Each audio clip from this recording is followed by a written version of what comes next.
Maliwalas ang panahon at wala masyado trapiko dahil linggo. Pero hey, bagong motor yata itong dala ko. Heto mga kaibigan ay ang Kawasaki Z250 SL na motor, 2014 model na pagmamayari ng aking amigo. Nagkaroon tayo ng oportunidad na gamitin ito kaya naman isi-share ko sa inyo ngayon ang first ride impression ko sa motor na ito. At papasadahan din natin ang mga specs nitong motorsiklo. Pero bago ang lahat, roll out intro. Ito ay ang PH Motor Thread channel mga kaibigan. Subscribe at ring the bell sa YouTube at sa Facebook ay like and follow naman. Alay ko iba't ibang kaalaman na sa motorsiklo ay may kinalaman. Review, rides, motovlog at kahit ano-ano na basta ang pagmumotor ay present lang. Sa videong ito, sasabihin ko na ang aking mga puna sa naked bike na ito nang ito ay aking matest drive. Kaya heto na at ang aking first ride impression ay pakinggan. Ang sarap dalhin ng motor na to. Ang bilis ng response ng throttle eh. Equipped with a 250cc 6-speed engine, single cylinder, 4-stroke at naka DOHC. Aba ay nanibago talaga ako mga pre.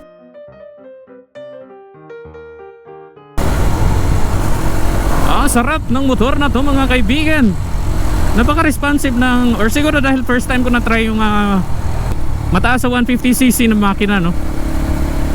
Paano na lang kaya kung big bike? Ito kasi ang kauna-unahang motor na na-drive ko above 150cc when it comes to throttle response at overall responsiveness na, especially during nag-overtake ako. Napaka-masunurin kaya wala akong masabi. Isa rin sa mga nakakapanibago sa motor na ito ay di ko rin ramdam ang anumang tensyon tuwing naka-high speed kaya ang takbo na above 100 kph ay napaka-easy. Speaking of, hindi ka rin talaga bibitinin ito kasi kumpara sa mga na-drive ko na motor in the past. Mas mabilis ang acceleration mo kaya impressive ang pihit mo sa silinyador kaya napakadali ng 0 hanggang 80. So as per confirmed by the owner mga kaibigan, 250cc nga pala talaga yung makina ng motor na to. Kaya pala napaka-responsive. Ibang iba talaga dun sa mga 150cc eh. I mean, responsive din naman yung Sniper 150 pero iba talaga yung response pagka higher cc yung bike mo.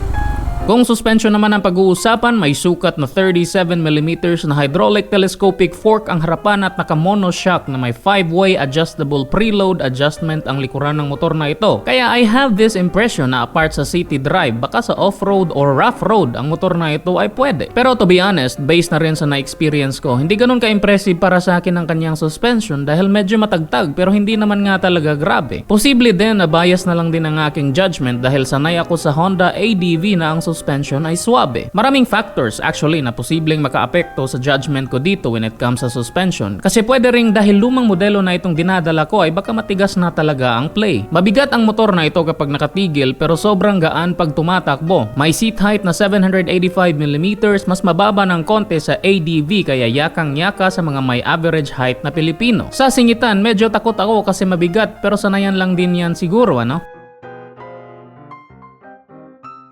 At para mapasadahan na lang din natin ang iba pang mga relevant specs sa motor na ito, mention ko na lang din na ito ay naka-liquid cooled. Sukat ng gulong sa harap ay 110/70 at sa likod naman ay 140/70 na akma sa 17 pulgadang mags pareho at equipped na din ng pass light switch para sa additional safety feature mo. Carburetor type din ang fuel system nitong modelo na dinadrive ko at ang capacity ng fuel tank ay 11 litro. At bago ko makalimutan mga kaibigan, mention ko na din ang presyo. 185,000 ang starting price ng motor na ito. Pero depende pa din yan kung saang dealer kayo. Mga kaibigan, hindi perpekto ang impression ride na ito dahil purely based lang din talaga ito kung ano-ano mga na-experience ko nang na-drive ko ito. At kung may time kayo mga kaibigan, test this motorcycle out kasi whether city drive o long ride, may maibubuga talaga ito. Comment down lang kung may mga na-miss out o namali ako na info. Salamat nga pala kay J Brags Motovlog. Like, share, and subscribe mga kaibigan sa pagpahiram sa atin itong motorsiklo. Ito si PH Motor Thread. Maraming salamat sa panonood itong video at kita-kits sa susunod ko pa ng mga video. Peace! Yo!